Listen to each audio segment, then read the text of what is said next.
सर्वेभ्यो नमः।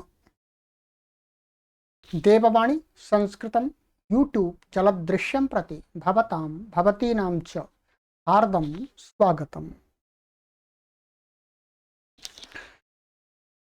मित्रों, अष्टाध्यायी भाष्य प्रथमावृत्तिः चतुर्थः अध्यायः प्रथमः पादः कक्षा संख्या 11 11वीं कक्षा को पढ़ेंगे, 11th क्लास को। चलिएगा, पुस्तक खोल लीजिएगा। अधिक जानकारी के लिए व्हाट्सएप नंबरों पर संपर्क कीजिएगा। यह निःशुल्क अभियान है, ठीक है। गत कक्षा में मैंने आपको यहाँ तक पढ़ाया था संख्या व्ययादेर गीत, यहाँ तक पढ़ाया, 26वें सूत्र तक पढ़ा दिया था, ठीक है। चलिएगा, आगे का सूत्र है हमारा आज का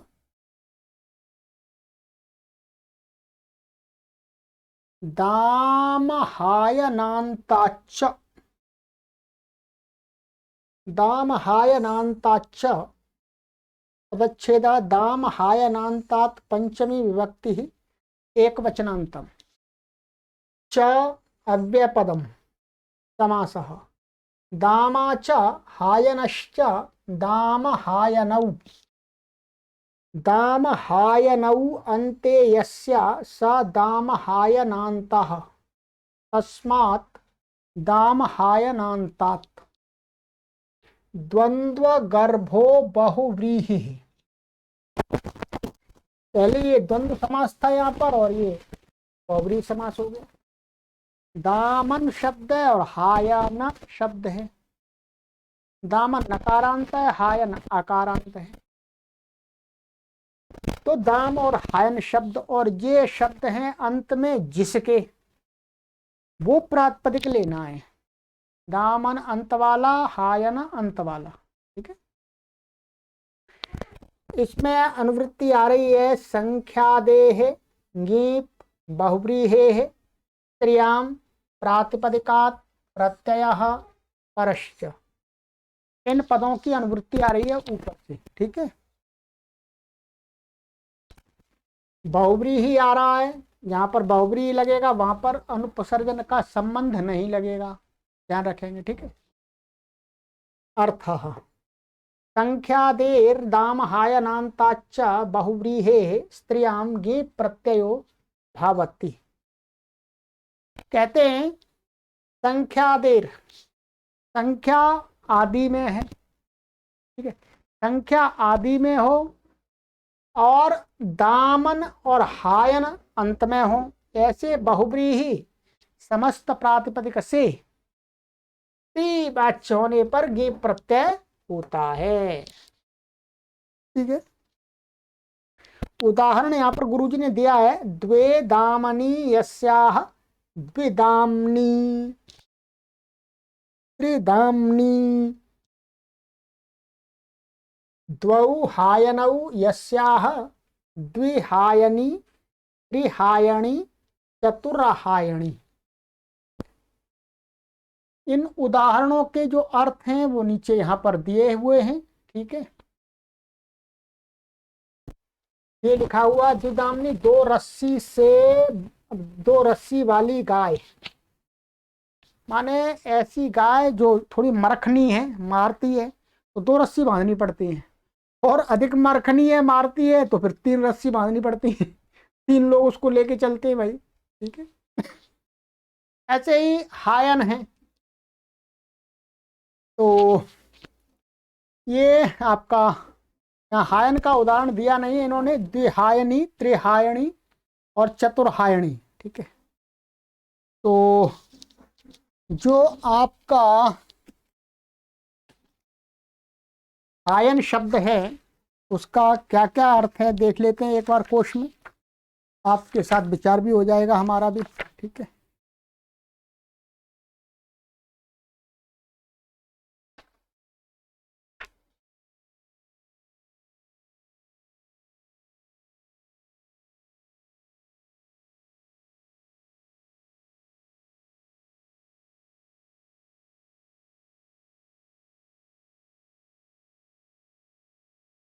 आयन चावल है। तीन अर्थ हैं इसके, एक चावल अर्थ है और एक शिखा अर्थ है, शिखा, और एक ज्वाला अर्थ है, ज्वाला। कितने अर्थ हैं? तीन अर्थ हैं। अब यहां पर द्विहायनी, त्रिहायनी, चतुर्हायणी, इसमें जो शिखा का संबंध ठीक लगेगा। ठीक है, जो हायन का चावल है, दो चावल तीन चावल तो कुछ ऐसा होता नहीं है। तो यहाँ पर हम ऐसा कह सकते हैं कि दो शिखाएं तीन शिखाएं हैं जिसकी, या ज्वालाएं। ठीक है, तो उसको बोलेंगे। अब यहाँ पर ये समझना है कि गीप, देखिएगा ये दामन शब्द है, दामन शब्द नकारांत है। ऋण्यभ्यो गीप से गीप प्राप्त था अपने आप ही, चाहे ये अंत में हो चाहे अकेला हो तो भी। तो फिर क्यों गीप कर रहे हैं? तो यहां पर क्या था, इसलिए अनो बहुब्रीहे है, हमने पढ़ा था सूत्र कि अनंत बहुब्री से स्त्रीलिंग में गीप नहीं होता है, मना कर दिया था। तो उसका अपवाद कि यदि दामन शब्द यदि बहुब्री में अंत में आता है, वो अनंत होगा तो भी उससे गीप हो जाए, इसलिए है। और ये हायन शब्द ये तो अकारांत है, इससे अजाद तष्टाप से टाप प्राप्त था। तो टाप प्राप्त था, तो टाप ना हो इसलिए गीप कर दिया। और यहां पर गुरुजी ने लिखा है कि अनो बहुब्रीय से जो गीप का निषेध और डाप का विकल्प था, वहीं पर अनो बहुब्रीय के नीचे क्या है, डाप, माने अनंत बहुब्रीय से विकल्प से डाप होता है, यानी गीप का तो निषेध हो गया था, विकल्प से डाप होता है। तो उसका डाप का विकल्प और अनुपधा लोपी, ये आगे पढ़ेंगे, आगे वाला ही सूत्र है 28वां। अनुपधा लोपिनोन्य तरस्याम से विकल्प से गीप फिर दोबारा हो रहा था, क्योंकि ये अन्न के माने अन्न की उपधा का आकार का लोप होता है यहाँ पर दामन में, दामन शब्द में, आयन में नहीं, दामन में। दामन तो ये अन उपधा लोपी है और बाउब्री है। तो आगे जो सूत्र आ रहा है इसके आगे, ये अन उपधा लोपिनोन्य तरस्याम, तो ये क्या है, अन उपधा लोपी जो प्रातिपदिक होता है तो उसको विकल्प करके गीप हो जाता है, वो अनुभवरीय का भी अपवाद है ये। तो इसका भी अपवाद कर दिया कि विकल्प से गीप नहीं होगा, नित्य ही गीप होगा। समझ में आ गया?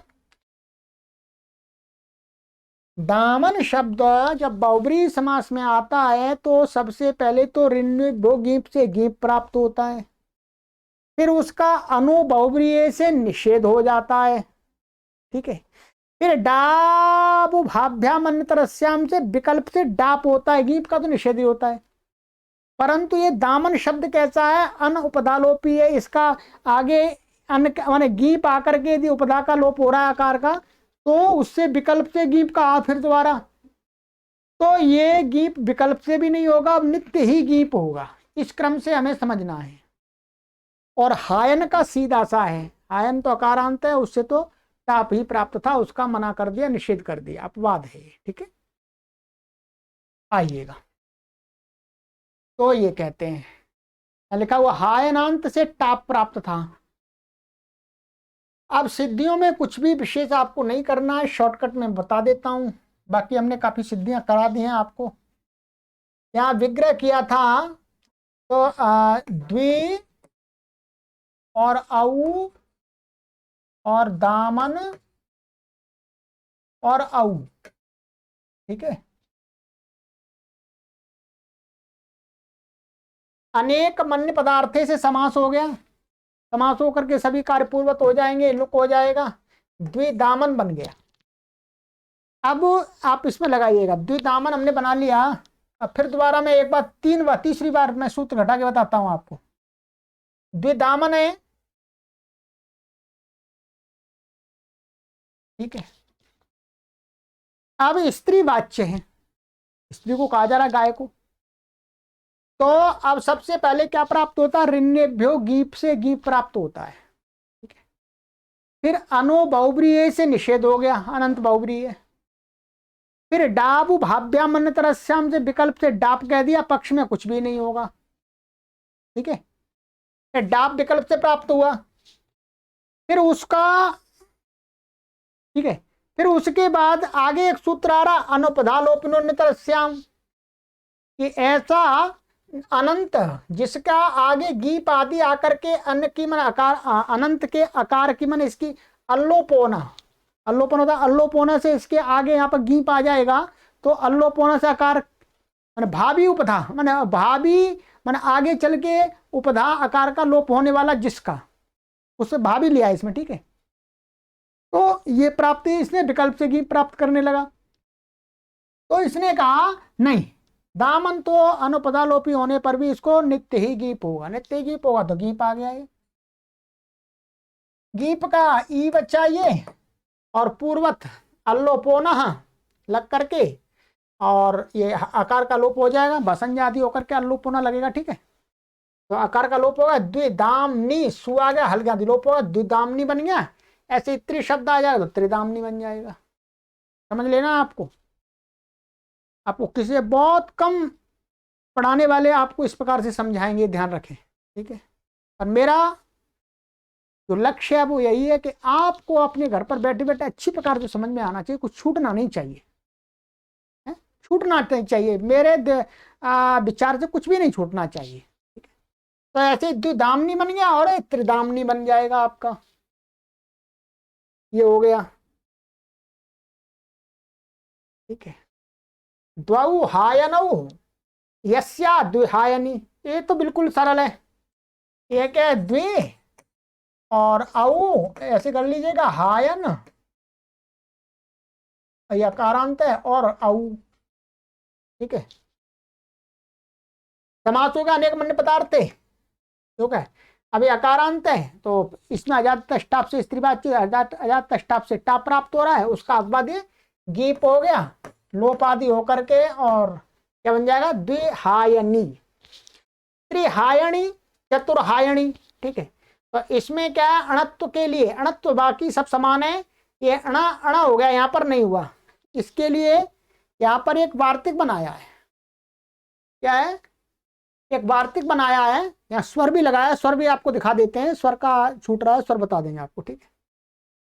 ये त्रिचतुर्भ्याम हायनस्य वचनस्य, हायनस्य वचन से हो गया अणत्व, माने हायन में न को अणा हो गया है, ठीक है। त्रि के रेप से उत्तर, और ये तो ये हो गया आपका सामान्य। अब इसमें स्वर भी लगाया गुरुजी ने, स्वर दिखाने के लिए कि गीप होने पर क्या स्वर लगता है, यहां पर वही लगेगा जिसने बहुब्रीहि हो प्रकृत्या पूर्व पदम, बहुब्रीहि समास में क्या है, पूर्व पद को प्रकृति स्वर होता है।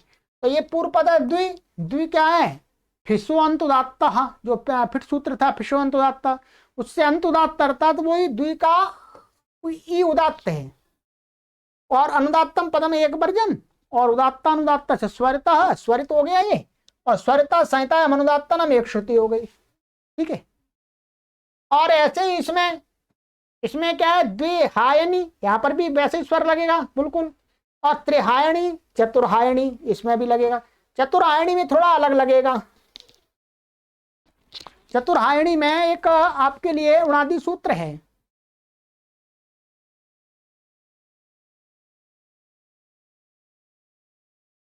यहां पर ये चतुर्हायणी, ये तो आप सब देख रहे हैं, ये तो बहुब्रीहि प्रकृता पूर्व से पूर्व पद को द्वित्रि आदि फिशो अंतुदात्त से अंतुदात्त हो गए हैं, बाकी वही प्रक्रिया है। यहां पर क्या है, चतुर शब्द है, क्या है, चतुर शब्द, इसको भी क्या है, फिशो अंतुदात्त, फिट सूत्र है, फिशो अंतुदात्त माने प्रातिपदिक का अंत उदात्त होता है। तो यहाँ पर तो उ उदात्त होना चाहिए, इसमें दो अच्छे हैं इसलिए, इसमें तो एक एक था, कोई परेशानी नहीं है, परंतु इसमें यहाँ पर आदि अच्छे में उदात्त दिख रहा है। क्या दिख रहा है, ये चा का आ उदात्त है और ये स्वरित है तू का ऊ। माने बहुब्रीहि प्रकृत्या पूर्व पदम से जो चतुर शब्द है उसका अपना स्वर होगा। तो इसका अपना स्वर क्या है ये देखना पड़ेगा। तो इसका अपना स्वर जब लगाने चलते हैं तो इस शब्द की व्युत्पत्ति देखनी पड़ती है। ये शब्द में क्या है ये देखिएगा। यहां पर गुरुजी ने दिखा दिया है कि चतुर शब्द चते रुरन उणादि से उरन प्रत्यांत बना हुआ है। ठीक है, चत धातु से चत धातु से और उरन प्रत्यय का क्या बचता है उर बचता है ऐसा। ठीक है, और ये नकार की संज्ञा हो जाती है इसमें। ठीक है, तो ये नित प्रत्यय है। नित होने के कारण से जब हम चतुर शब्द का स्वर देखते हैं पूर्व पद का अपना स्वर तो फिशो अंतुदात्ता नहीं लगता, क्योंकि इसमें नित्यादिर नित्यम 6-1-191 यह नित्यादिर नित्य माने इत नित्य प्रत्यय के परे रहते उससे पूर्व आदि उदात्त होता है, उससे पूर्व को उदात्त होता है। तो यहां पर क्या है च का आ उदात्त हो गया है ये नित्यादिर नित्यम से। तो फिर च का आ तो इसका मतलब हुआ च का आ उदात्त हो गया। अनुदात्तम पदम एक वर्जम उदात्तानुदात्त से स्वरिता और स्वरिता संहिताया अनुदात्ता नाम एक श्रुति हो गई। ये स्वर भी घटा के बता दिया मैंने। ठीक है, चलिए आगे आ जाइएगा। आगे हमारा सूत्र है अन उपधा लोपिनोन्यतरस्याम। अनाह पंचमी विभक्ति एक वचनांतम उपधा लोपिना पंचमी विभक्ति ही एक वचनांतम अन्यतरस्याम सप्तमी विभक्ति ही एक वचनांतम। समासः उपधायाः लोपः उपधा लोपः माने उपधाया लोपार्थ उपधायाः लोपः संधि से विसर्ग का लोप हो गया तो उपधा लोप षष्ठी तत्पुरुष समास हो गया। उपधा का लोप अर्थ हो गया उपधा लोपो स्यास्ति उपधा लोपी तस्मात् उपधा लोपिनः अतः निठनौ इति इनि प्रत्ययः। बाद में उपधा लोप है जिसमें या जिसका तो उसको कहने के लिए क्या इन प्रत्यय हो गया है और पंचमी में उपधा लोपिना बन गया। उपधा लोपिना का अर्थ है उपधा का लोप हुआ है जिसमें, उस प्रातिपदिक को कह रहा है। ठीक है, ये हो गया। अनुवृत्ति इसमें आ रही है आपकी बहुव्रीहि है ङीप स्त्रियाम प्रातिपदिकात् प्रत्यय परश्च, इतने पदों की अनुवृत्ति आ रही है। अर्थ अनंतो या उपधालोपी बहुव्रीहि तस्मात् स्त्रियां गी प्रत्ययो विकल्पेन भवति। कहते हैं अनंत माने अन अंत वाला जो उपधालोपी अन अंत में परंतु उसकी आगे चल करके उपधा आकार का माने अन अंत में तो उसकी उपधा आई हुई तो आ उपधा माने उपधा का लोप आगे चल के होगा। तो ऐसा उपधा लोपी बहुव्रीहि समास होना चाहिए। ऐसा प्राप्त तैयार हो समास बहुव्रीहि समासांत हो तो उससे स्त्री के वाच्य होने पर गी प्रत्यय विकल्प से होता है। ये क्या होता है विकल्प से होता है। उदाहरण दिया यहाँ पर बहवः राजानो श्याम सभायाम बहुराज्यी सभा। एक उदाहरण दे रहे हैं बहवः राजाना श्याम सभायाम बहुराज्यी सभा। क्या हो गया गीप पक्षे डाप। जब गीप नहीं होगा तो वही पहले क्या डाबु भाभ्यामन्यतरस्याम गीप का क्या है अनु बहुव्रीहि से लोप कर निषेध कर दिया था, ध्यान रखेंगे। उसी अनु बहुव्रीहि में यदि उपधा का लोप होता है कहीं तो उसी में इसने विकल्प कर दिया है, ध्यान करेंगे। तो डाबु भाव्यामन्यतरस्याम से क्या हो गया, विकल्प से डाप होता है, तो ये डाप का दिखा दिया बहुराजे सभे। ध्यान देखेंगे, ये बहुराजे सभे ये द्विवचन का दिखाया गुरुजी ने, यहां पर प्रथमा विभक्ति द्विवचन का दिखाया है। एक वचन में तो क्या बनेगा, बहुराजा, वहां बनाया था हमने, यहां द्विवचन में दिखाया है। मैं बता दूंगा क्यों दिखाया, गुरुजी ने लिख भी दिया नीचे। और जब गीप भी नहीं होगा, डाप भी नहीं होगा, तो क्या होगा जी, बहुराजा, बहुराजानऊ, बहुराजाना, राजा शब्द रह जाएगा अपने आप, और बहु के साथ समास हो गया तो जो है रूप चल जाएंगे उसके। ये भी सभा को कह रहा है, ये भी सभा को कह रहा है, ये भी सभा को कह रहा है। तीनों का वाच्य स्त्री, यानी स्त्री वाच्य ही है। ठीक है, अब पहले यहां गुरुजी की बात पढ़ेंगे, फिर आपको हम बता देंगे क्या करना है। देखिएगा, यहां गुरुजी ने लिखा, यहां अन्य तरस्याम कहने से डाबु भाभ्याम अन्य तरस्याम तथा अनो बहुब्रीहे से कहे हुए डाप तथा गीप का प्रतिषेध, डाप का तो विकल्प कहा था और गीप का प्रतिषेध भी। प्रतिषेध का संबंध गीप के साथ में, ध्यान देंगे हिंदी में, नहीं तो आप कहेंगी डाप का और गीप का प्रतिषेध, नहीं, डाप तथा गीप का प्रतिषेध। तो प्रतिषेध तो गीप का किया, डाप का प्रतिषेध तो नहीं किया, डाप का तो विधान किया था। भी उपधालोपी प्रातिपदिकों से पक्ष में हो जाता है, जिससे सर्वत्र उपधालोपी अनंत बहुव्रीहि समास वाले प्रातिपदिकों के तीन रूप बनेंगे।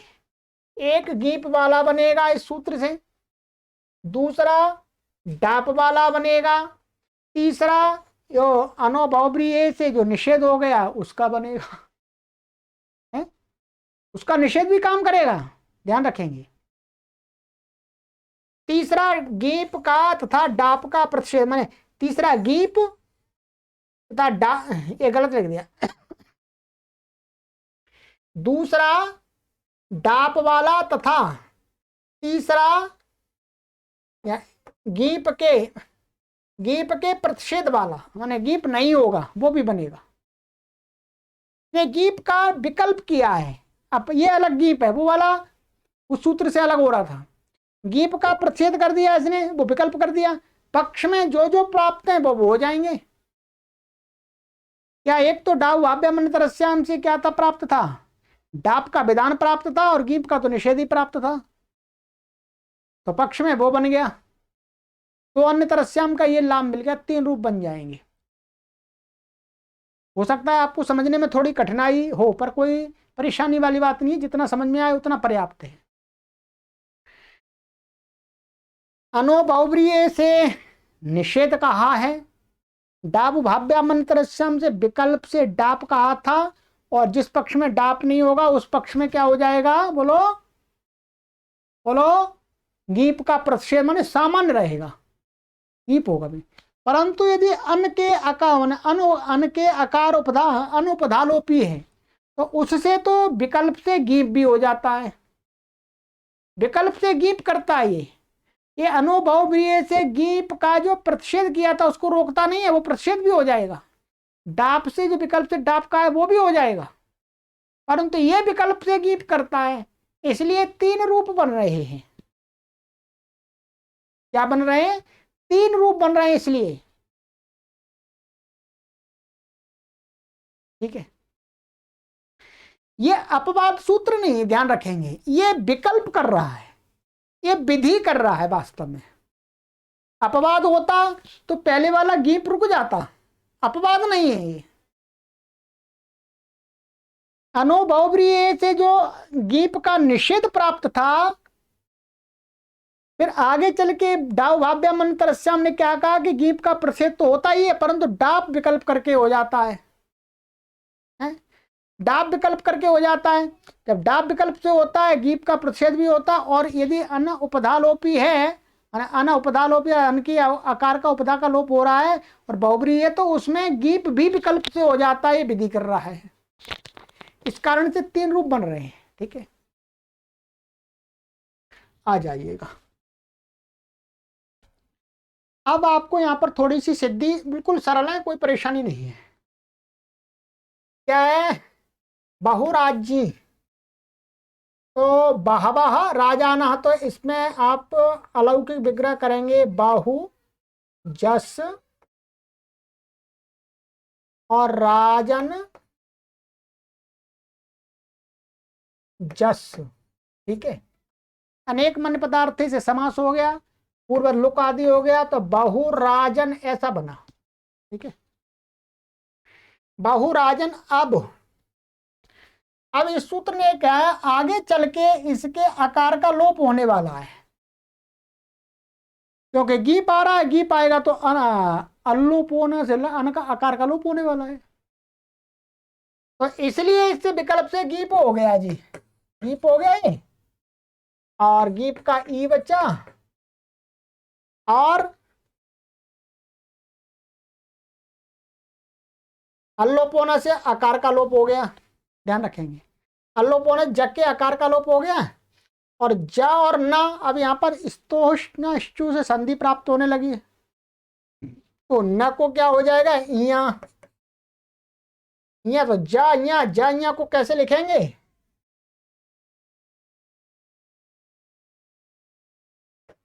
जा नहीं,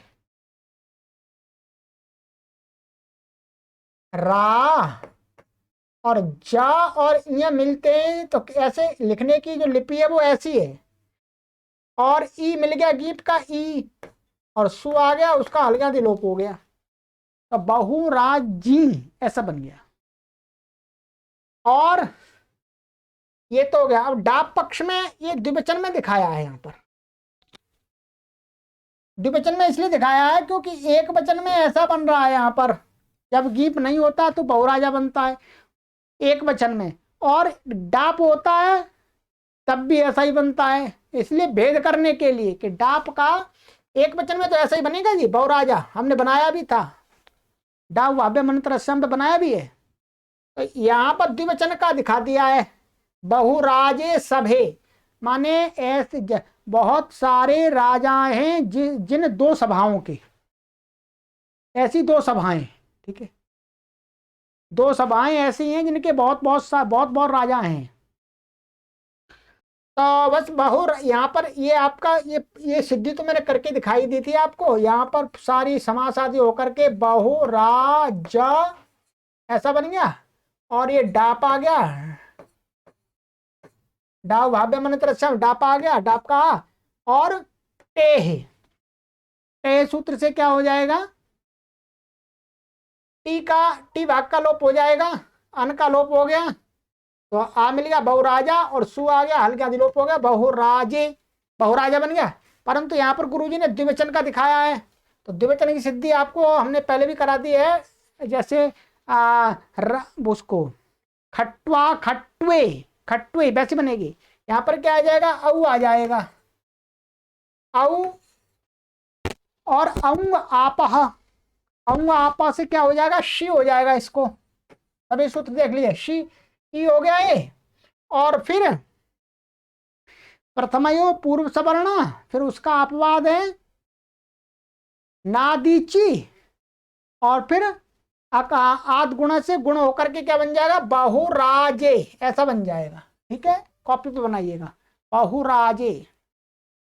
और जब नहीं होगा तो ये सिद्धि आपको करा दिए, बहुराजा बहुराजा बहुराजा न बहुराजा न, ये डाव भाव्य मंत्र संभ करा दी थी। ठीक है, इसलिए इसकी आवश्यकता नहीं है, कुछ भी नहीं है इसमें, यहाँ कुछ भी आएगा ही नहीं, सु आएगा, और सर्वनाम स्थाने च संबंध उपदा को दीर्घ हो जाएगा, और हल्का दिलोप हो जाएगा, और नलोपा प्रातिकांत से नकार का लोप हो जाएगा, तो बहुराजा और औ आ जाएगा, बहुराजा ना बहुराजा ना, ऐसे बन जाएगा।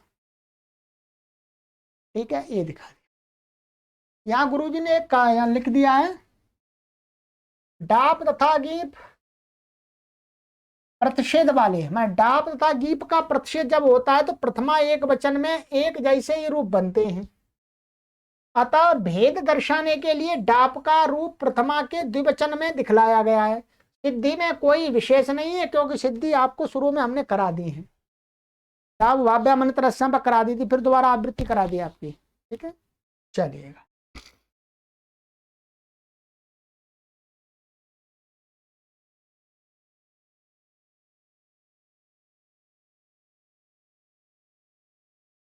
नित्यम संज्ञा छंदसोः, नित्यम प्रथमा व्यक्ति एक वचनांतम, संज्ञा छंदसोः सप्तमी व्यक्ति द्विवचनांतम समासः। संज्ञा च छंदश्च संज्ञा छंदसी तयोः संज्ञा छंदसोः इतरेतर योग द्वंद्वः।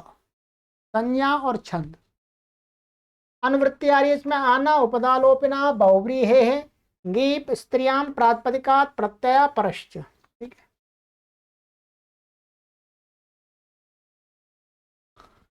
अर्थः अन्नन्तात् उपधालोपिनो बहुव्रीहे संज्ञायां विषये छंदसि च नित्यं स्त्रियां गीप प्रत्ययो भवति।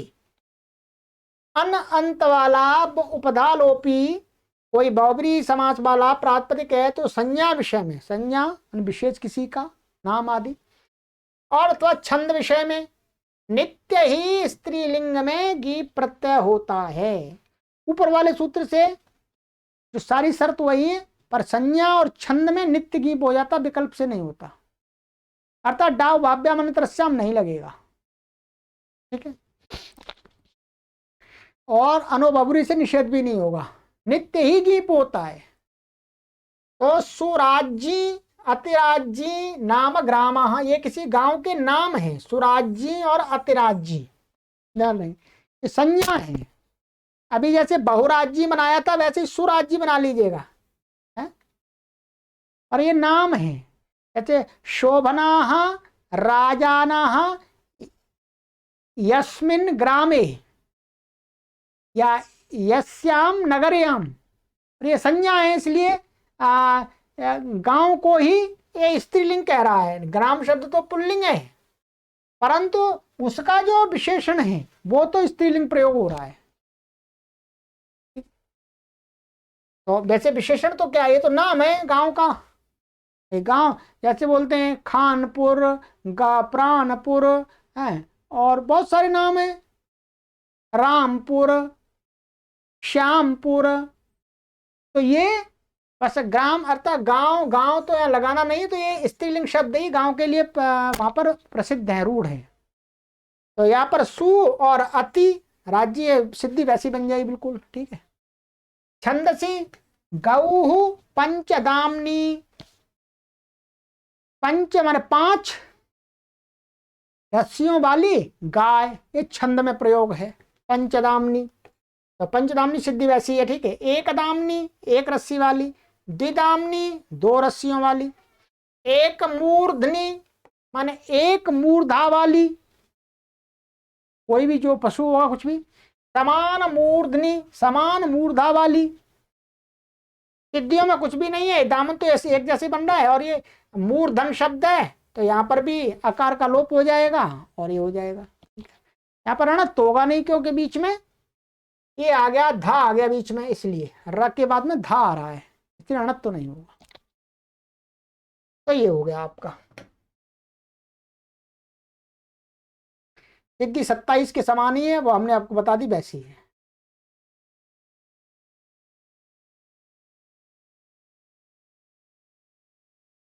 अर्थ हाँ, सूत्र केवल मामक भाग ध्येय पापा पर समानार्य कृत सुमंगल भेषजाच, केवल भेषजात पंचमी व्यक्ति एक वचनांतम च अव्यपदम समासः। केवलश्च मामकश्च भागधेयश्च पापश्च अपरश्च समानश्च आर्यकृतश्च सुमंगलश्च भेषंच भेषजंच। केवल मामक भाग ध्येय पापा पर समानार्य कृत सुमंगल भेषजम तस्मात् भेषजात। समाहार द्वंद्व समास अनुवृत्ति इसमें आ रही, संज्ञा छंदसो गीप स्त्रियाम प्रातिपदिकात प्रत्यय परश्च, बहुब्री आदि की नहीं आ रही, ठीक है। चलिएगा, एक एक शब्द ही है, छंद और संज्ञा में इनका प्रयोग है। अर्थ केवल मामक भागधेय पाप अपर समान आर्यकृत सुमंगल भेषज इत्येतेभ्यः प्रातिपदिकेभ्यः संज्ञायां छंदसि च विषये स्त्रियां गी प्रत्ययो भवति। कह रहे हैं कि ये केवल मामक भागधेय पाप अपर समान आर्यकृत सुमंगल भेषज इन प्रातिपदिकों से संज्ञा में अथवा छंद विषय में स्त्री वाच्य होने पर गी प्रत्यय होता है। ये सभी क्या है? अकारांत हैं। कैसे अकारांत है? इसलिए इनसे क्या प्राप्त हो रहा है? अजात तष्टाप से टाप प्राप्त हो रहा था। टाप का अपवाद कर दिया, टाप नहीं होगा, गीप होगा इनसे छंद में और संज्ञा में। लोक में तो टाप ही होगा। तो दो दिखाएंगे यहां पर, देखो उदाहरण। केवली सिद्धि में कुछ भी नहीं है, कुमारी के समान है, अब अधिक नहीं बताएंगे, ठीक है। केवली केवला इति भाषायाम, यहाँ गीप हो गया, ये संज्ञा में है अथवा छंद में है। और केवला भाषा में, भाषा का अर्थ लौकिक, लोक प्रयोग में, लौकिक प्रयोग में, यहाँ टाप हो गया। मामकी मामिका इति भाषायाम, मित्रा वरुणयोर भागधेयी, ठीक है, भागधेयी। और भागधेया इति भाषायाम। पापी तो इयम पापा इति भाषायाम, ये पापी बढ़ रहा है संज्ञा छंद में। पहले वाले जो उदाहरण है वो संज्ञा अथवा छंद में कहीं पर भी ले सकते हैं, और बाद वाले भाषा के ले रहे हैं लौकिक प्रयोग। उता परिभ्यो मगबा विजिज्ञे, ठीक है। तो ये अपरिभ्या, ये बहुवचन लिया, उत लगा यहाँ पर। अपरिभ्यो बहुवचन में पंचमी या चतुर्थी आदि है, ठीक है। तो अपरिभ्यो, तो अपरी है, गीप आ गया। अपरा इति भाषायाम, ठीक है, रूप चला के दिखा दिया यहाँ पर प्रयोग। समानी समाना इति भाषायाम। आर्यकृति आर्यकृता इति भाषायाम। तानो अस्तु सुमंगली, तो सुमंगली ऋग्वेद का, ये वेद का छंद का। सुमंगला इति भाषायाम, ये भाषा में है। भेषजी भेषजा इति भाषायाम, कुछ भी नहीं है। गीप आएगा तो इससे तीचा से आकार का लोप हो जाएगा, ई मिल जाएगा, सुआदि उत्पत्ति हलगादि लोप हो जाएगा। और जब नहीं, जब भाषा के लिए टाप आ जाएगा, आकार से बने दीर्घा हो जाएगा, स्वादि उत्पत्ति करके उसका भी हलगादि लोप हो जाएगा। सिद्धियों में कुछ करने लायक ही नहीं है। अच्छा, ये ध्यान रखेंगे, गीप के प्रयोग बनेंगे संज्ञा और छंद में, और टाप के प्रयोग बनेंगे भाषा में, ठीक है। लिखा हुआ अन्यत्र लौकिक विषय में इन शब्दों का या तष्टाप से टाप ही होगा।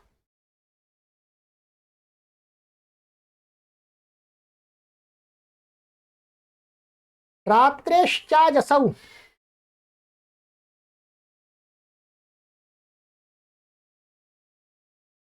रात्रे पंचमी व्यक्ति एक वचनांतम, चा अव्यपदम। अजसौ सप्तमी व्यक्ति एक वचनांतम।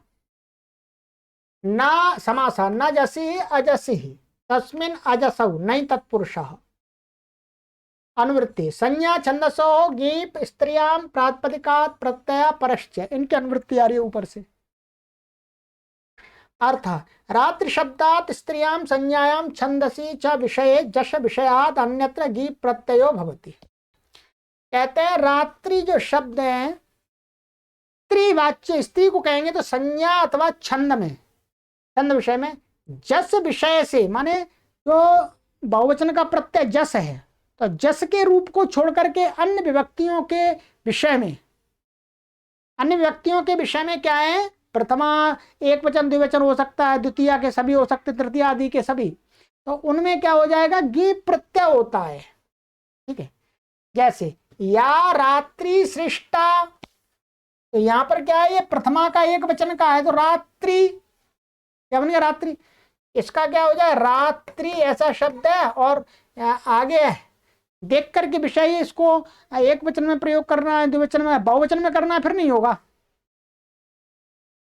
तो यहाँ क्या है? ये तो यहाँ पर गीप आ गया, गीप आ गया, ये इसका ई बचा, ध्यान देंगे। और यस्यति च यचिवम, यस्यति च से क्या हो जाएगा? इकार का लोप हो जाएगा, ई इसमें मिल जाएगा, सु आएगा, उसका लोप हो जाएगा, हलगादि। तो रात्रि ये बन गया। बहुवचन में बनाएंगे तो रात्रयः बनेगा, वहां ई नहीं होगा, मति के समान रूप चलेगा फिर उसका। ठीक है, रात्रि भी, ये तृतीय व्यक्ति बहुवचनांत का दिखा दिया। तो रात्रि भी और रात्रि बन गया है गीप ला करके, और भिस आ गया है तो रात्रि भी बन गया। अर्थात रात्रि शब्द से माने प्रथमा व्यक्ति बहुवचन जस का यदि विषय बन रहा है तो उसको गीप नहीं होगा। बाकी अन्य सभी विभक्तियों का विषय बन रहा है, वचनों का विषय बन रहा है तो गीप हो जाएगा संज्ञा और छंद में।